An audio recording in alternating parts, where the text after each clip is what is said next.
Wala silang anak dahil baog si Elizabeth at sila'y kapwa matanda na.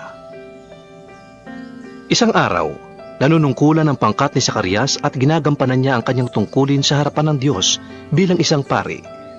Nang sila'y magpalabunutan, ayon sa kaugalian ng mga paring Hudyo, siya ang nahirang na magsunog ng insenso. Sa oras ng pagsusunog ng insenso, pumasok siya sa templo ng Panginoon habang nagkakatipo naman sa labas ang mga tao at nananalangin. Doon ay nagpakita sa kanya ang isang anghel ng Panginoon. Nakatayo ito sa gawing kanan ng damba ng sunugan ng insenso. Nasindak si Zacarias at natakot nang makita niya ang anghel.